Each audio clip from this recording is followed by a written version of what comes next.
बंजारन बहू। कमला एक बहुत स्वार्थी महिला है।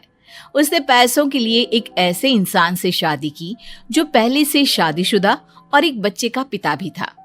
कमला के पति को मरे हुए एक अरसा बीत गया है। अब वो अपने सौतेले बेटे वैभव के साथ रहती है। वैभव के दिल में अपनी माँ को लेकर इतना डर है कि वो अपनी माँ के सामने एक शब्द नहीं बोल पाता। उसकी माँ जो कहती है उसको सर झुकाकर वही मानना पड़ता है। वैभव, तुमने अभी तक घर का काम क्यों नहीं किया? तुमसे कितनी बार कहा है कि सूरज निकलने से पहले तुम घर की साफ सफाई पूरी कर दिया करो। वैभव कुछ नहीं बोलता, चुपचाप सर झुकाए अपनी माँ की बात सुनता रहता है। तभी पास में खड़ा नौकर सुखराम कहता है, मालकिन, वैभव बाबा को रात से तेज बुखार है, इसलिए वो सुबह जल्दी उठ नहीं पाए। उनके बदले मैं घर की साफ सफाई कर देता हूँ। इसे कोई बुखार नहीं है। मैं इसे अच्छी तरह से जानती हूँ। ये सब काम न करने के बहाने हैं। सुखराम काका, बोल दो इसे, सारे घर का काम यही करेगा। और इससे समय पर अपना काम पूरा नहीं किया तो इससे आज का खाना भी नहीं मिलेगा। मगर मालकिन, वैभव बाबा की सच में ही तबीयत खराब है, आप एक बार देख तो लीजिए। कमला बिना कुछ बोले वहां से चली गई और बेचारा वैभव तेज बुखार में भी काम करता रहा। कमला वैभव की शादी एक ऐसी लड़की से कराना चाहती थी जो अनपढ़ हो और कमला से इसी तरह डरे जिस तरह वैभव डरता है, ताकि वैभव की सारी जायदाद और धन दौलत उसकी मुट्ठी में रहे। लेकिन आज के जमाने में ऐसी लड़की मिलना मुश्किल है। कमला कार में यही सब कुछ सोचती जा रही थी कि तभी रास्ते में, अरे ड्राइवर, तुमने कार क्यों रोक दी? और ये इतना शोर कैसा? मैडम, आगे कुछ बंजारों का खेल चल रहा है, इसलिए भीड़ लगी है। मैं अभी भीड़ को साइड में करवाकर कार निकालता हूँ। ड्राइवर भीड़ को साइड करके कार निकालने की कोशिश करने लगा कि तभी कमला की नजर रस्सी पर चल रही एक फुलवा नाम की बंजारन पर पड़ी। क्यों ना मैं इस बंजारन की शादी वैभव से करा दूं? ये तो अनपढ़ लग रही है, मेरे पैरों तले दबकर भी रहेगी। मुझे अभी इसके माँ बाप से बात करनी होगी। ये सोचकर कमला ने उन बंजारों से बात की और उन्हें शाम को अपने घर बुलाया। फुलवा के माता पिता वहां उसे लेकर आ गए। उन्होंने इतना आलीशान घर पहले कभी नहीं देखा था। अच्छा हुआ आप लोग आ गए। देखिए, मुझे घुमा फिरा कर बात करने की आदत नहीं है, इसलिए सीधे सीधे मुद्दे पर आती हूँ। मुझे आपकी बेटी बहुत पसंद है। मैं अपने इकलौते बेटे की शादी आपकी बेटी फुलवा से कराना चाहती हूँ। इसके बदले में आप जो चाहो वो ले सकती हैं। तभी फुलवा की माँ कहती है, ये क्या कह रही है मैम साहब? कहीं आप हमारी गरीबी का मजाक तो नहीं उड़ा रही ना? आप मेरे बेटे से मिल लो। अगर आपको मेरा बेटा पसंद आता है तो मैं कल से ही शादी की तैयारी शुरू कर दूंगी। सुखराम, वैभव को लेकर आओ। फुलवा अपनी माँ के कान में फुसफुसाती है, माँ, कहीं इस मेम साहब का छोरा पागल तो ना है? फुलवा अपनी माँ से बात कर रही होती है कि वैभव वहां आता है। फुलवा उसे देखती ही रह जाती है और उसके माता पिता उसकी शादी तय कर देते हैं। शादी वाले दिन किसी को फुलवा और वैभव की बेमेल विवाह की बात समझ में नहीं आती। फिर भी एक औरत कमला से पूछ ही लेती है, कमला जी, आपने अपने इकलौते बेटे की शादी देहाती गवार से क्यों करा दी? ये बंजारन आपके घर की बहू बनने लायक तो नहीं है। कम से कम अपने स्टेटस का ही ख्याल कर लिया होता। बहू तो अपने टक्कर की लाती, आपने तो बंजारन को ही बहू बना लिया। अब कमला को समझ में नहीं आ रहा था कि इस बात का क्या जवाब दे। वो कुछ देर चुप रही और सोच समझ कर कहती है, बहन जी, आपको तो पता है आजकल के बच्चे किसी की बात कहाँ सुनते हैं। मैं तो अपनी बहू एक पढ़ी लिखी और अपनी सोसाइटी की ही ढूंढ रही थी।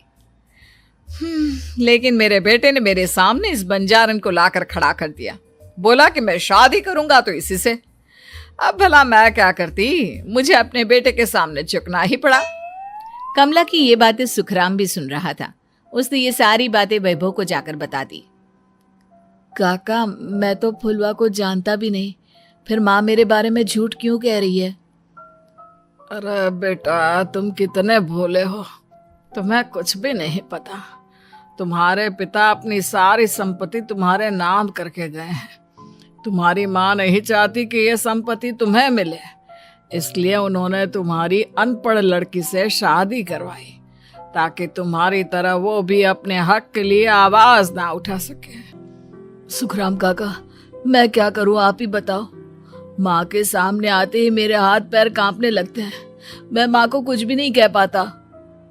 वे दोनों बात कर ही रहे थे कि अचानक कमला वहां आ गई। कमला को देखकर दोनों घबरा गए। तुम दोनों फिर कभी बातें कर लेना, अभी फेरों का समय हो गया है, चलो जल्दी आओ। इस तरह फुलवा और वैभव की शादी हो गई। अगले दिन कमला ने फुलवा को बुलाया और उसे नसीहत देने लगी। देख बंजारन, तुझे मैंने अपनी बहू बना तो लिया है, लेकिन तुझे इस घर में आंख कान मुंह बंद करके रहना होगा। घर का काम कर और अपने पति से मतलब रख, समझी? कमला का ऐसा रवैया फुलवा को बिल्कुल समझ में नहीं आया। उसने वैभव से इस बारे में बात की। सुनिए ना, माँ जी ने जिस तरह मुझसे बात की मुझे अच्छा नहीं लगा। शादी से पहले तो वो मुझसे बहुत अच्छे से बात कर रही थी, लेकिन शादी के बाद उन्हें क्या हो गया? तुम ज्यादा मत सोचो, जैसा माँ कहती है वैसा ही करो। ये कहकर वैभव वहां से चला गया। अगले दिन वैभव को घर के नौकरों की तरह काम करता देख फुलवा को बहुत हैरानी हुई। फुलवा ने इस बारे में सुखराम काका से बात की तो सुखराम काका ने फुलवा को सारी बात बता दी। अब फुलवा को समझ में आ गया कि उसकी सास ने एक बंजारन को बहू क्यों बनाया। एक दिन वैभव घर का काम कर रहा था, तभी उससे कांच की प्लेट टूट गई। किसने गिराई ये कांच की प्लेट? वैभव को वहां खड़ा देख कमला ने छड़ी से उसे मारना शुरू कर दिया। उसके पैर में कांच चुभ गया और खून बहने लगा, लेकिन फिर भी कमला उसे मारे जा रही थी। ये देखकर फुलवा ने कमला के हाथ से छड़ी छीन ली और तोड़कर फेंक दी। बंजारन, तेरी इतनी हिम्मत, तूने मेरे हाथ से छड़ी छीनी? कमला फुलवा को थप्पड़ मारने ही वाली थी कि फुलवा उसका हाथ पकड़ लेती है। ओ सस माँ, मैंने मॉम की गुड़िया ना समझ लियो। बंजारन हो बंजारन, ईंट का जवाब पत्थर से देना जानती हूँ। आज के बाद मेरे या वैभव जी के ऊपर हाथ उठाने की सोचियो भी ना, समझी ससु माँ? ये कहकर फुलवा वैभव को लेकर वहां से चली गई। उसने वैभव के पैर पर पट्टी बांधी, उसके आंसू पोंछे। वैभव ने पहली बार किसी के दिल में अपने लिए इतना प्यार महसूस किया। अब फुलवा वैभव का हर काम में हाथ बटाती, उसका बहुत ख्याल रखती। इस तरह दोनों बहुत ज्यादा नजदीक आ गए। वहीं दूसरी ओर कमला सारी जायदाद अपने नाम करने की साजिश करने लगी। और एक दिन, वैभव, जल्दी बाहर आओ। कमला की आवाज सुनकर वैभव और फुलवा अपने कमरे से बाहर आ गए। जी माँ, आपने बुलाया? ये ले, इन कागजों पर साइन कर दे। वैभव कागजों पर साइन करने ही वाला था कि फुलवा वैभव के हाथ से पेन छीनकर कहती है, ना वैभव जी, आप इस पर हस्ताक्षर नहीं करेंगे। आओ बंजारन, मैं तुझसे बात नहीं कर रही। ये बात मेरे और मेरे बेटे के बीच की है।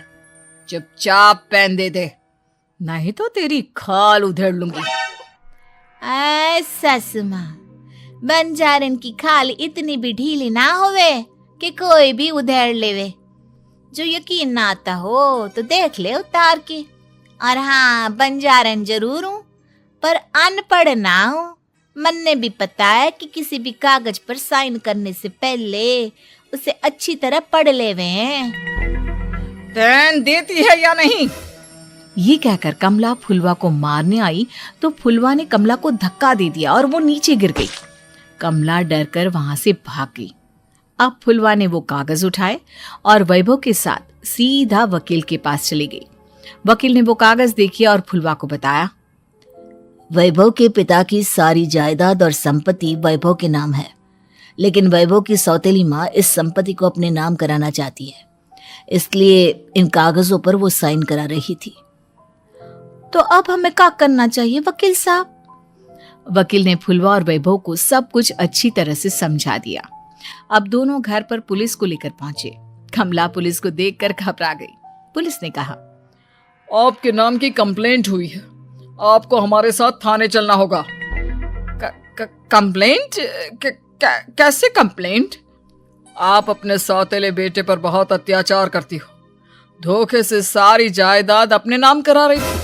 अब नहीं इंस्पेक्टर साहब, जरूर ये मेरी बहू की कोई साजिश है, इसने गलत कंप्लेंट की है।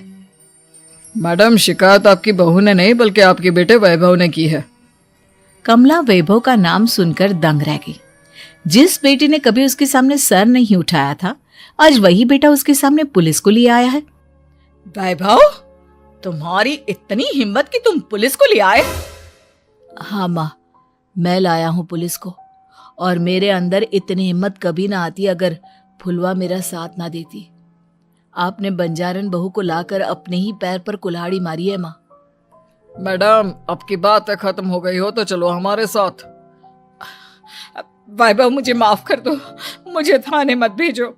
आज के बाद मैं तुम्हें कभी नहीं मारूंगी, तुम्हें कभी परेशान नहीं करूंगी, मुझे माफ कर दो। वैभव अपनी कंप्लेंट वापस ले लेता है और पुलिस वहां से चली जाती है। वैभव अपनी सौतेली माँ से कहता है, मैंने पुलिस को वापस तो भेज दिया है, लेकिन मैं आपको माफ नहीं कर सकता।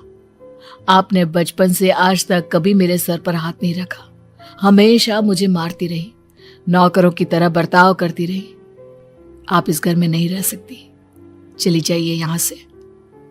कमला घर छोड़कर चली गई और सड़क किनारे खड़ी होकर सोचने लगी, काश मैंने वैभव को माँ की तरह प्यार किया होता तो आज मैं इस तरह से बेसहारा ना हो जाती।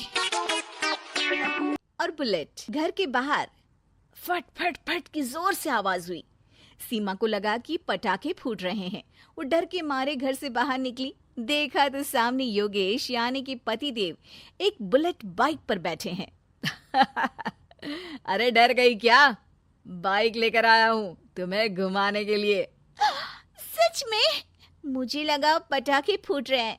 अरे पटाखे भी फूटेंगे और मिठाई भी बटेगी। माँ को तो बुलाओ।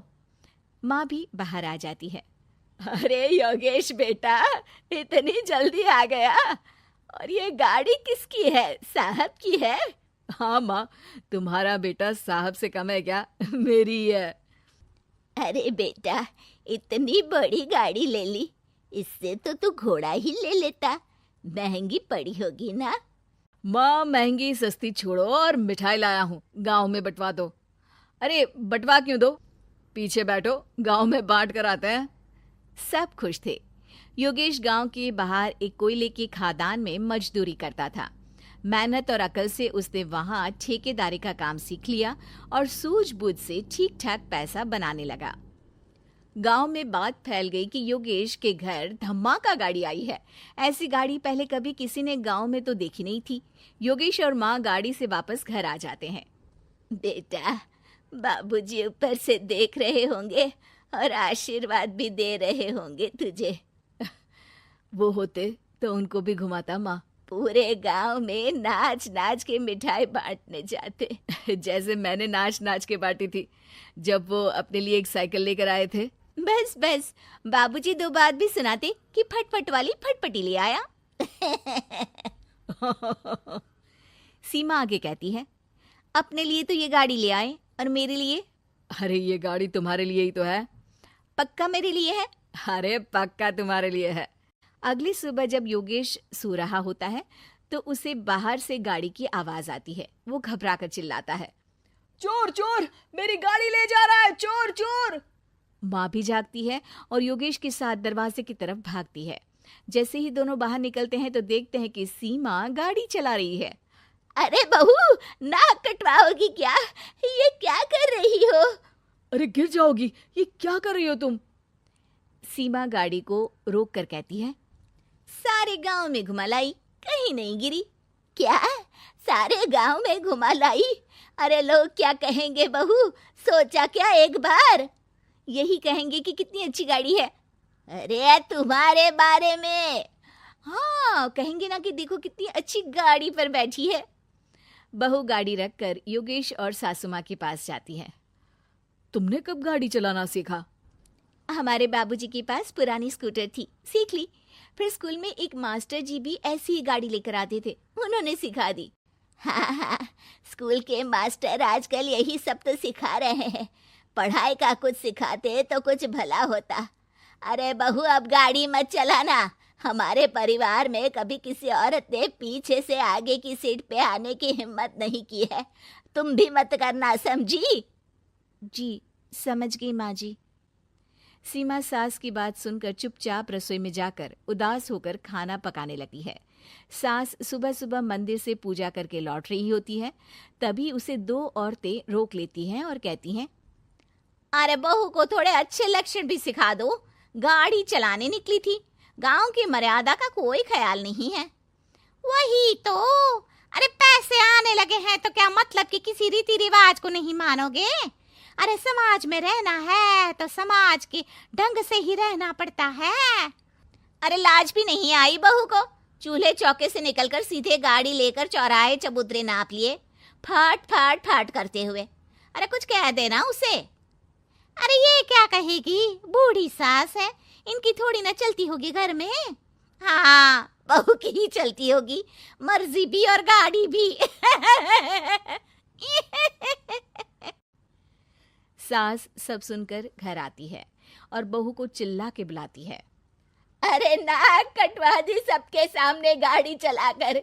औरत जात गाड़ी नहीं चलाती। शहरों में तो 4 पहियों वाली गाड़ी भी चलाती हैं और हेलीकॉप्टर, हवाई जहाज भी। शहर में थोड़ी ना रहती हो मैडम साहिबा। आज के बाद गाड़ी से ही नहीं, यूं भी निकलना बंद तुम्हारा घर से। माँ सही कह रही है, कहीं भी जाना हो तो मुझे बता देना, मैं लेकर चलूंगा। आज माँ को तुम्हारे कारण कितनी बातें सुननी पड़ी।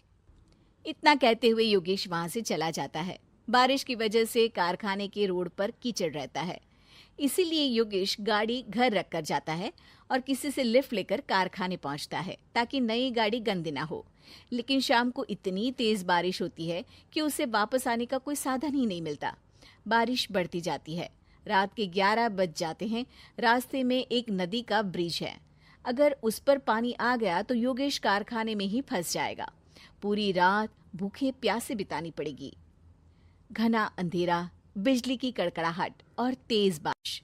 राजेश डर भी रहा था, ठंड से कांप भी रहा था। तभी उसे रोड से आती हुई एक रोशनी दिखती है। वो देखता है कि उसके सामने एक बाइक आकर खड़ी हुई है। वो ऊपर वाले को धन्यवाद देकर उस बाइक वाले आदमी की तरफ बढ़ता है, पर पास जाकर देखता है तो भौचक्का रह जाता है। सीमा, तुम यहाँ इतनी बारिश में गाड़ी पर?